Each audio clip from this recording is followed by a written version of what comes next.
Hindi ko siya boyfriend. Boss ko siya. Boss. Namimiss na kita, Lupe. Naiiyak na naman siya. Ako nga din. Wala na akong kasakasama kapag nagtitinda dito tuwing Sabado. Miss ka na ng mga tagapagtinda ng hipon at alimasag. Saka pako. Pako? Neil? Sabat naman ni Gavin. Bakit nagtitinda kayo ng pagkain tapos may kasamang pako? Paano kung maghalo-halo? Hindi pako. Fern, ang ibig sabihin. Katulad din ng kangkong at talbos ng kamote. Paliwanag niya sa binata na napalabi lang. I see. Oh, ano't napasyal din eh. Bibili ka, Day? Uwi na ako sana. Hintay ko lang na maubos itong suso na tinda ko. At itong pako. Tumingin siya sa timba at gumagapang na ang suso papalabas doon. Jesus, they're walking away. Bulalas ni Gavin sa likuran niya kaya siya naman ang tumawa ng malakas. Wala naman niyang paa. Paano yan lalayas? Tawa pa siya ng tawa kaya naramdaman niya isang pisil sa braso niya. Ganyan po talaga iyan, bossing pogi. Gumagapang sila papaalis kaya dapat banlian ng mainit na tubig o dili kay takpan ng timba para hindi sila mag-stokwa.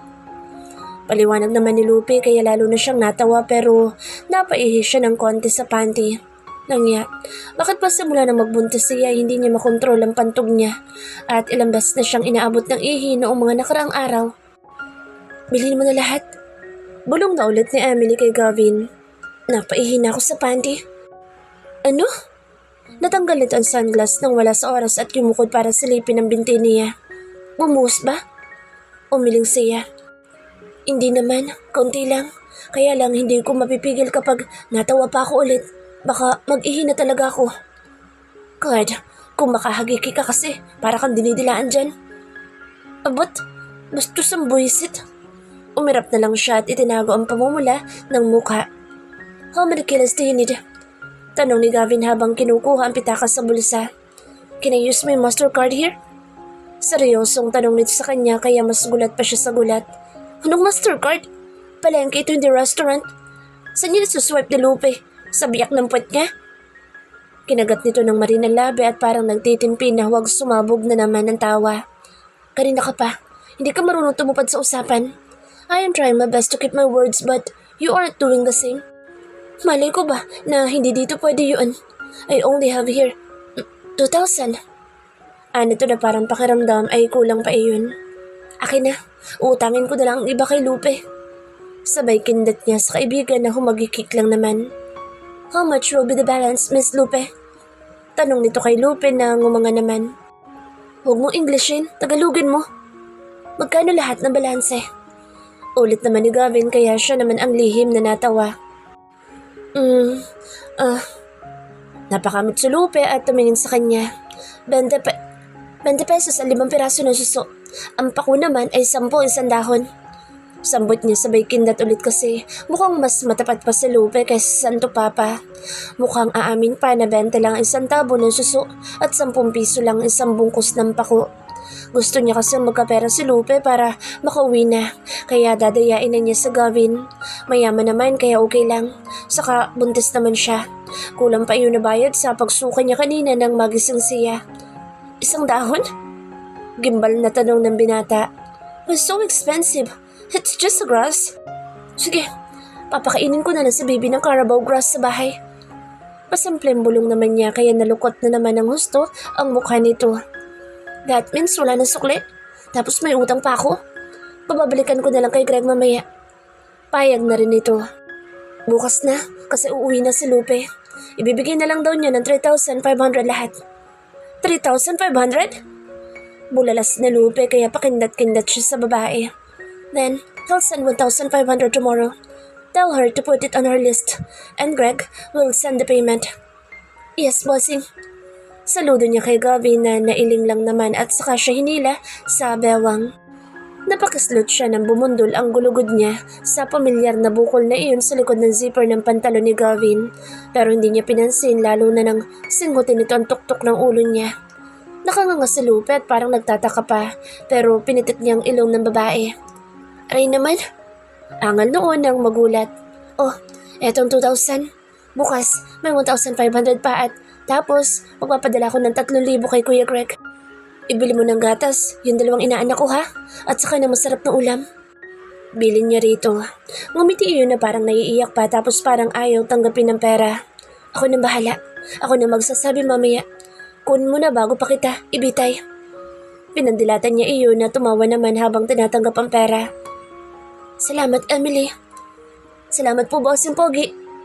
Ani yun na tumulo pa ang luha kaya naiiyak din siya. Parehas naman kasi sila ng buhay ng magkaibigan at kahit nga noon na may mga nadaraanan sila na kung anong mga padasal ng mga probinsyano na napadpad sa Maynila ay nakikidasal sila kahit na abagi noong Maria ay hindi naman nila alam. Basta may makain silang dalawa at maiuwi sa mga nanay nila. At hayun na, nagkaasawa rin naman si Lupe ng tulad din nilang 10 kahig, 1 tuka, kaya hindi rin halos umasenso ang buhay. Pero wala naman siyang problema doon kasi mabait naman ang lalaki at mahal si Lupe. Kaya masaya siya para sa kaibigan. Kahit na siya, hindi naman siya pipili na lalaking mayaman kung wala naman sa kanyang pagmamahal. Siguro sa mga practical na babae, oo, pero sa katulad niya na naniniwala sa first love at happily ever after, hindi. Kahit mahirap pipiliin niya, basta mahal siya at igagalang. Hindi iyong mayaman na baka araw-araw niyang maramdaman na mahirap siya at walang may pagmamalaki sa buhay. Pero kung mabait naman, bakit hindi rin? Ibalot mo na. Uwi na kami. Mag-iingat ka ha. Saka yung mga inaanak ko ha. Bilin pa niya. Oo, huwag kang mag-alala. Inaalagaan ko sila. Nag-grade 2 ng panganay ko nitong pasukan. May maibibili na akong gamit at hindi pa naman sumusweldo si Lobby Dobbs. Anang babae, habang mabilis na nilalagay sa plastic bag ang lahat ng mga suso. Napahagikik siya. Sweet na sweet pa rin yata ang dalawang mag-asawa kahit na dalawa na ang anak. Maswerte din naman si Lupe at ni minsan naman ay hindi niya nakitang nagsisi ang kaibigan sa piniling buhay. Kung may kailangan ka, magsabi ka lang. Hindi ako makakapag-reply sa text kasi busy ako pero nababasa ko naman. Kahit hindi. Oo, sige. Naintindihan ko. Mag-iingat ka rin ha. Ang ganda mo na masyado, Day. Kaswerte na magiging boyfriend mo. Si Prof pa rin ba ang tipo mo? Simple siyang tumango. Nagmamadali ako. Magchichismisan pa ba kayo? Masungit na tanong na naman ni Gavin. Aha, pasensya po, bossing. Eto na po ang mga suso niyo. Iniabot na ni Lupe kay Gavin ang isang napakalaking plastic at siya naman ay kinuha ang plastic ng gulay. Alis na kami, Lupe. Ingat ka ha. Kaway niya roon na gumanti naman ng kaway. Teka, at bibili ako ng gata. Yaya, has. Nakapak na. Mabilis na sagot ni Gavin at saka inagaw ang bitbit niyang plastic. Ayoko nang ganun. Mas masarap yung gata ng nyug talaga. Wala na nga akong pera, inubos mo na. Kala mo naman hindi ko alam na niloloko mo ako. You'll pay for this, woman. Tuluyan na siyang tumawa. Ibig sabihin alam nito na ginugulangan niya pero hindi na lang umimik. It means to say talagang bigay mo na rin yun. Alam mo na niloloko kita? Nakangiting si Kuya rito. Akala ko totoo pero naisip ko na hindi ako naging abogado para lang maloko ng isang babae ng 1 peraso ng damo 10 piso. Dismayadong daldal nito kaya tumawa siya ng gusto. Pero napakapit sa braso ni Gavin nang mapaihi na naman siya. Langya, papanghi siya sigurado. What? Parang bigla itong nag-alala. Umiling si Emily at ngumiti. Ang bait mo naman pala eh. Malay mo kung parati kang ganyan, makrusyan kita. As if I care. Mayabang na sagot ni Gavin kaya pabalya niyang itunulak ang braso nito. Diyan ka na nga at bibili ako ng gata. Irapan niya pero nanlingunin niya ito ay nakangiti kahit mag-isa. Nabaliw na. Handling his bowl, Gavin stops at the entryway of the kitchen when he finds Emily is happily cooking something. May hinahalo ito sa loob ng malaking kaserola at pakanta-kanta pa habang nasa countertop ang mga gulay at mga suso na wala ng mga buntot. Para siyang tanga na pinapanood kanina kung paano yung tanggalan ng yaya niya ng mga puwet. Ed chuckled on his own when Emily freed those tiny snails just in the small pond of their neighborhood. Pulot ulit ito kanina na huwag isali ang mga baby snails na alisan ng puwet dahil kawawa naman daw. Tapos parang tanga na paalam ng paalam sa mga malalaking kuhol na tinataga ng Yaya Lerma nila. Kulang na lang ay maiyak pa ito dahil naawa pa yata sa mga iyon. At siya naman ay kung anong pagtataka na bakit naputol na ang mga iyon ay gumagapang pa rin papaalis sa palanggana. At nang balian ng kumukulong tubig ay maluha-luha pa si Emily at nagbibigay pa ng huling habilin sa mga walang hiyang kuhol. And now, he smiled seeing her feeling happy again. Mukhang nakapagluksa na ito sa pagkamatay ng mga suso. He cleared his throat just to gain some of her attention. Lumingon kagad ang dalaga kaya agaran niyang itinaas ang bow pero tiningnan na muna siya nito mula ulo hanggang paa. Agay naman, ang pogi ng bossing light ko. Nakangising bati nito sa kanya kaya hindi niya napigilan na huwag mapangiti kahit konti. Help me with this, anya sa dalaga. That's too demanding. Iling ni Emily. His brows knitted as he took a deep sigh. What does this woman want? Ang arte-arte? Will you help me with this? He foolishly revised it. Para na rin siyang tanga na pasunod-sunod naman dito nang hindi niya namamalayan. Hindi mo naman dapat itanong. Alam mo naman na ang mga babae pakipot sila. Pero syempre dapat gentleman pa rin ang dating ng utos o ng invitation. Ano bang malay nito? Hindi pa nga ito nagkaka-boyfriend tapos kung makapangaral parang eksperto. I'm having a hard time with this shitty bow tie. It will be my pleasure if you help me with this. Dumb. Para siyang uto-uto lalo na nang humagikik si Emily. Better. She beams. Lumapit ito sa kanya at kinuha ang bow tie sa kamay niya. Kaya inilapag niya ang cellphone na hawak sa island counter at saka ito hinawakan sa bewang. She really does smell like coconut. Saan ba ito nilalagay? She laughs and puts the bow on his head and then squinted her eyes as she eyed him. It's not funny. Piko na tumaas ang boss niya pero tinakpan nito ang bibig niya gamit ang palad. Huwag ka namang high blood. Baka pumutok ang itlog mo. Ay, kamuntik niya matutop ang noo. Anong klaseng nilalang ba ito at matabil na? Masyado pang walang pino sa paraan ng pananalita. Binibiro lang kita. Galit ka na naman kaagad. Paano tayo magkakasundo niyan kung ganyan ka? Kawawa naman si baby paglabas na lagi na lang nag-aaway ang nanay at tatay niya. She even said while putting the bow under his collar. Somehow, he's feeling grateful because she thinks that Emily is gradually accepting the truth about her unexpected pregnancy. Kaya nga rin sumama siya sa prenatal check-up kasi gusto niyang gampanan ang obligasyon niya sa bata. Hindi na naman na siya umimik at tiningnan lang ang mukha nito. Wala pa naman silang formal na napipirmahan na kasunduan dahil mamaya pa lang niya aasikasuhin sa pag-uwi niya galing sa event. And he is planning not to stay there the entire night. Sino naman makakausap niya roon? Mga businessman na matatanda? O kaya mga babae na walang magawa kung hindi magpapansin sa kanya? At malalapay parang gustong maghubad kagad kapag nakikita siya? He's so sick and tired. Hindi niya alam kung bakit bigla na lang isang araw ay napagod na siya sa ganoong routine ng buhay niya. May magpapapansin, papansinin niya at patitihiyain sa kama.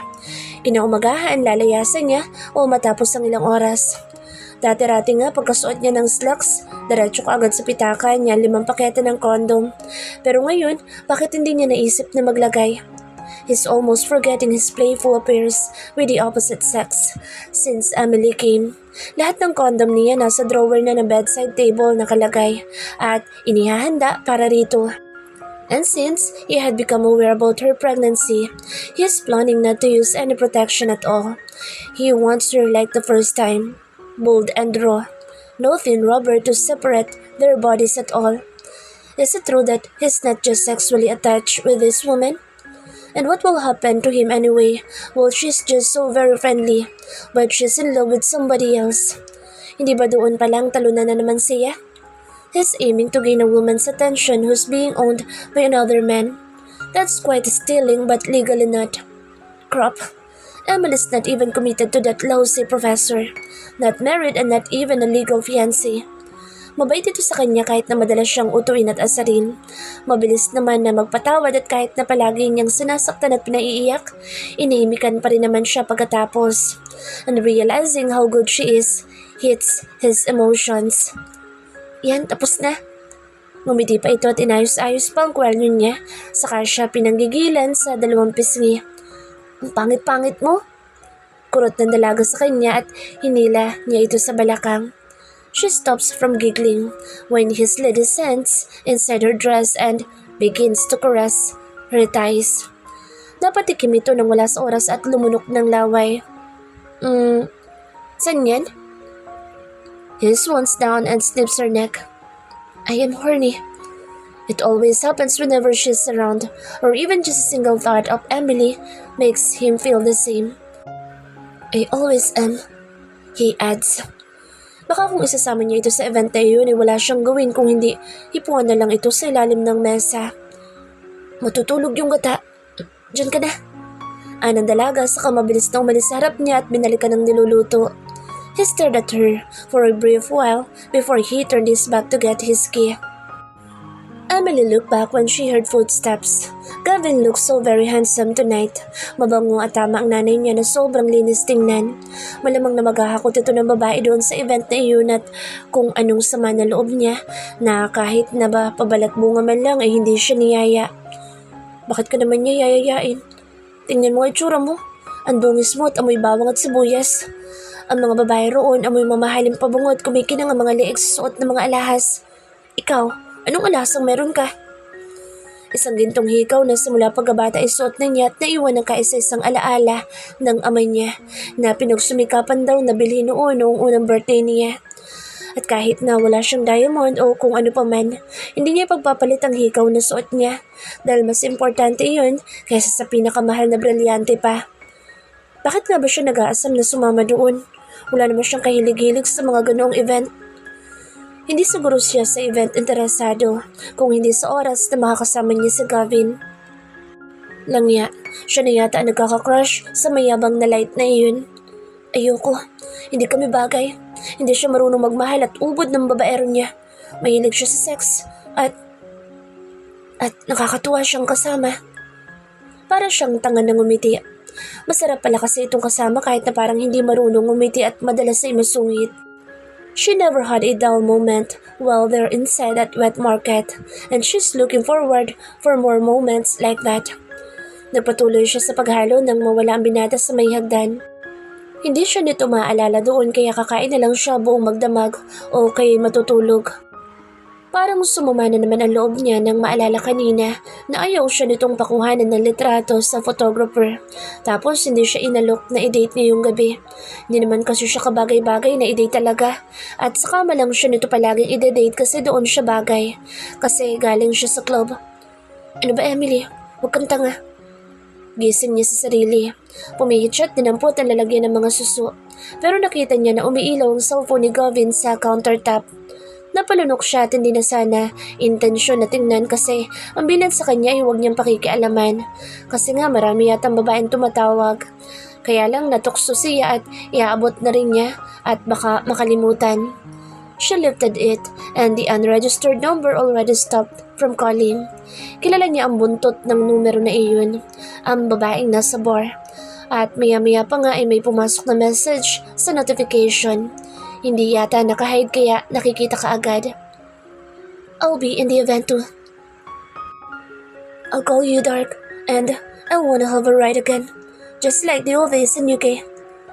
Inilapag niya ulit ang cellphone at iniwanan na lang. Baka mamaya kapag ibinigay pa niya ay sabihin na pinakaalaman na naman niya.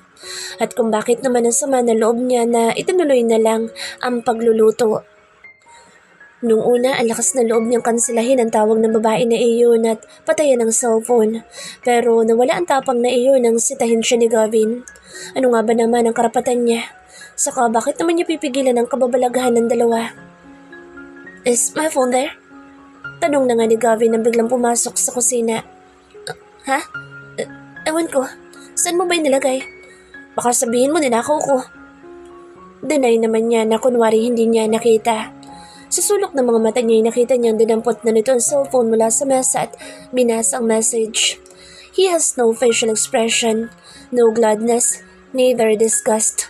Magaling na siguro itong magtago talaga ng emosyon at malamang na hindi sa event magtatapos ang lahat sa dalawa ni Sheena. Sa kama malamang at doon sisirko ang babae.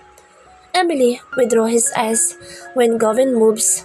Pakunwaring itinuon niyang atensyon sa niluluto kahit na parang umiiral na naman ang pagiging buntis niya na magulong nararamdaman. There's so many thoughts and so many feelings. At kapag nagsasalpukan, hindi niya alam kung ano ang totoo niyang naiisip at nararamdaman. Pero kung isa-summarize niya, lahat ay isa ang pinapatakan. Hindi siya kailanman magiging bagay sa isang eskonde kahit pabuntis na siya. Kung bagay siya, sana siya ang kadate nito ngayon at hindi ang Sheena na iyon.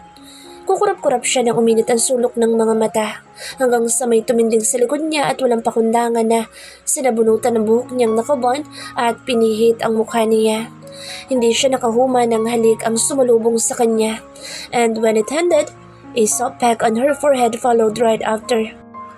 Sleep well and don't spend the night waiting. I'll be home late. Baka himatayin ka na naman at maabala ko kapag may tumawag na nasa ospital ka na naman. Ani Gavin.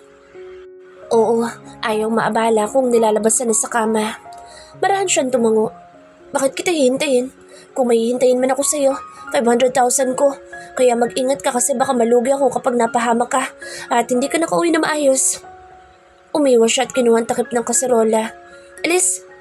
Siko niya rito at kung bakit naman ngaling-ngaling niya itong pompyangin ng takip at ilublubang gwapo nitong mukha sa kumukulong gata kasama ang mga suso. Lumangon siya nang hindi ito umimik at nakita niyang parang nakangiti na naman ito. Anong iningiti-ngiti mo? Wala akong iuupas sa mga ngisi mong mas mahal pa sa buhay ng kapitbahay ko. Layas na.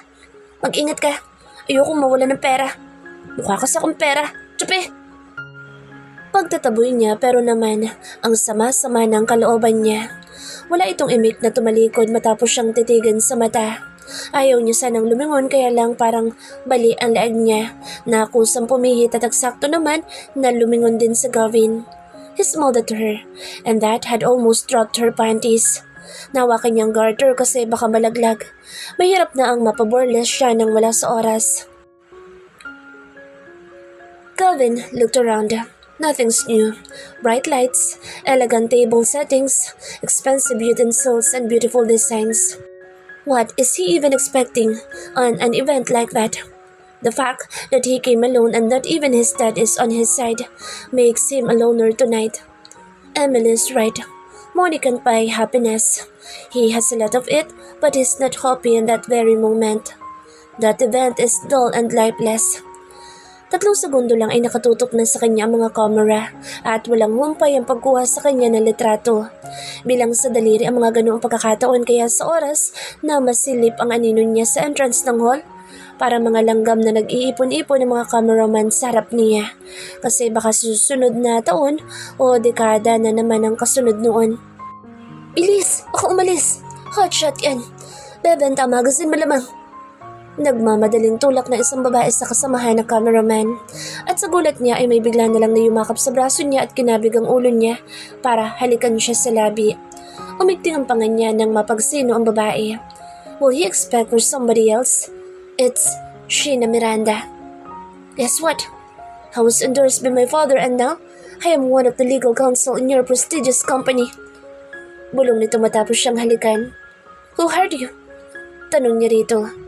You, hindi mo ba nakita ang pangalan ko sa applicants na papalit sa pwesto ni Attorney Salviada? Oh, come on. You might have been so very busy, I guess. I'll see you more often then. Ngumiti ito sa kanya at saka pinahid ang labi niya. Magandang babae pero bakit hindi niya makuhang tamaan ng kung ano letsyang bagay na iyon ang humahampas sa dibdib niya kapag nakikita niya sa Emily. Pilit niyang inalala ang pagpirma niya sa sinasabi nitong application. Isa lang naman ang walang basa-basa niyang pinirmahan. Iyon ay ang mabilisan na iniabot sa kanya ng Tito William niya nang magkita sila bago mahuli si Erica at si Madonna. Tiwala siya sa rekomendasyon ng tsuhin niya kaya hindi niya nare-rebisa ang kung ano man na pinirmahan ng matanda. Isa pa ay matapat naman ang kaisa-isang kapatid ng kanyang daddy na walang asawa at walang anak. Kaya ang lahat ng minana sa lolo niya ay sa kanya rin naman ipinasa ng matanda. In the end, Gavin nodded. If Uncle will hire you, then welcome to Virgin Corporation. He shrugged. Inilahad niya ang kamay para umalis na ang babae sa harap niya kaya lang umiti lang ito at umiling. You're still so very high and mighty. Don't you want to invite me at your table? Don't be so rude, Attorney Esconde. You've invited me early this morning and then you've turned your back. Is that the same you? You've never hesitated going down there. Sheena simply looks down at her own juncture. On my feminine part, when you pushed me inside your car long time ago. That was long time ago, not when I was badly attracted to a maiden who traded herself to my father. Change is constant. Have your way to the table. Anya naman at parang mabisit pa ito na humawak sa braso niya. Still so sarcastic. Bulong ng babae sa gitna ng mga kislapan ng mga kamera. Wala naman siyang pakialam na naglakad at ipinaghila naman ito ng upuan. My nephew! Tapik ng tsuhin niya sa kanya. Hindi pa man siya nakakaupo. Don't drink too much, uncle. Hindi pa man lang nag-uumpisa, lasing ka na. Umangat ang kilay na matanda at ngumiti kaya parang nawala ng mata. Ang mata na tulad ng sa kanya at sa daddy niya. Pamana ng ninuno niya at ang sabi ng tao, buhay na mga mata at masyadong expressive. Pero bakit ang sa kanya hindi naman? Did I hear my only nephew spoke to his old man? Ikaw ba yan, Gavin? When was the last time you warned your uncle to stop drinking too much? Insulto iyon. Alam niya, pero hindi siya gaanong napikon. It's true, and truth hurts. The last he warned his uncle Wu about his smoking and drinking habits was when he was still an 8-year-old kid. And since then, wala na. Lahat ng tao itinakwil niya nang mamatay ang ina niya. He sighed. Okay then, drink more. It's still not enough para mamatay ka na. At iwan mo na rin ako katulad ni mommy at ni daddy. Hindi napigil ang bulalas niya saka siya naupo. Tumawa lang naman ang matanda. Hi, Sheena Iha. How are you? Where's your dad? Baling nito sa babae na hindi man lang niya makuhang tingnan. Naalibadbara na siya at nabubwisit siya sa tugtong na pang matanda. He's coming over, Tito. He'll see you a little later. What a very small world. Hindi ko alam na magkamag-anak kayo ni Dark. I never knew you were Esconde too, Tito Will. Sagot naman ni Sheena na kahit pananalita ay desenteng-desente. Oo, may kabastusan na tahasan din ko magsalita pero halatang hindi basta kung sino lang. The way she moves, she carries her dresses and the way she interacts with other people show great maturity and finesse. But her civilized personality doesn't make Gavin happy, nor does make him smile. Hindi buong oras niya, hindi buo ang mundo niya. He's not proud to stay with Sheena, right in front of the camera. He wants to be with somebody else, and that somebody else is the pregnant young lady he had left in the kitchen, cooking. Parang nagsisisi patuloy siya na pumunta pa siya sa event kung hindi lang din niya maidi-display ang babaeng kinababaliwan niya at kinalolokohan pati na ng pagkalalaki niyang sinto-sinto. I'll just go to the men's room. Excuse me. Anya at saka dumaan sa mesa ng mga alak. Sunod-sunod ang inom niya hanggang sa may lumapit sa kanya mga British. Makikipag-usap lang siya ilang saglit at uuwi na siya. Parehas din naman ang sumatotal na hindi siya makakapag-uwi ng babae dahil paliyado na ang emosyon niya. Doon na lang siya sa bahay kung saan may babaeng madaldal at makulit. Noon akala niya lahat ng maingay ay nakakabwisit. Ngayon na nasa lugar siyang tahimik, hinahanap naman niya. He must have gone really crazy over that woman. Bumangon sa Emily mula sa pagkakahilata sa kama at naupo sa malaking beanbag sa harap ng TV at binuksan iyon. Napatunga nga siya sa cartoons kaya lang wala doon ang isip niya. Gusto na niyang kaskasin ang ulo niya para matanggal sa Gavin sa kukote niya. Totoo nga yatang may paghanga na rin siya sa masungit na iyon dahil ganoon din ang nararamdaman niya sa professor niya ng unang araw na makita niya sa Brent sa Polytechnic. That man is not from a rich family. Mahirap lang iyon at nagsumika para sa sarili hanggang sa magkaroon ng oportunidad na maging isang piloto. He worked for the Philippine Airlines for almost 5 years from the moment he passed the exam and got his license. Doon na nagkaroon ng pera ang lalaki at noong una ay hindi niya alam kung bakit ikinukwento yun sa kanila ni Brent kapag nasa kantin sila at nalilibre naman siya ng dalawa niyang best friends. Nauupo ang lalaki sa tabi niya at sinasagot ang lahat ng pagkain nila. Kapag binibiro ng mga kaibigan niya na itreat naman sila. Hanggang sa nabanggit sa kanya noong mga unang beses na tumawag na hindi raw siya dapat na mailang sa estado nila sa buhay. Hindi kasi siya nakasagot noon kung papayag na ba siyang maligawan at aaminin niya na isa rin iyon sa mga dahilan kaya hindi siya naka-oo kahit na gusto niya. Bukod pa sa kahihiyan na hindi na siya karapat-dapat kay Brent dahil wala na naman siyang maibibigay doon na kagandahan. At ngayon bakit parang hindi na lang iyon ang dahilan? Bakit parang ayaw na niya dahil kay Gavin? Hindi na niya alam kung ano iisipin niya. Para na siyang nangangapa sa dilim at nagpupumilit na manimbang. She doesn't know Gavin is Conde and what's the real attitude that lies beneath the rudeness. That evil mouth and all his negative qualities as a man. But as days went off, she started to accept those unacceptable behavior and step by step set those aside for some of Gavin's good qualities as a person. And there's a reason behind that darkness, a thing she is so eager to find out since last night when a tear came from his eyes. Ang mga nasabi niya na masakit na salita nang insultuhin siya nito kanina ay hindi niya sadya pero nang maisip niya, mukhang tama siya. Hindi naman tao ang umiiwas dito kung hindi ito mismo ang umiiwas sa tao. Ang hirap nitong hulihin at kung lumapit man parang wala itong tiwala sa tao at parang hindi maibigay ng buo ang sarili. Kung sa bagay, masisisiban niya. Kaya yalarma nga nila na simula daw pagkabata ay kasakasama na ay aloof pa. Sa kanya pa kaya na iisang buwan pa lang mahigit na kasama? Inis na pinatay niya ang TV at nagpalakad-lakad. Iniisip niya kung nasaan na kaya iyon at bakit parang hindi na niya maalis pa sa isip niya.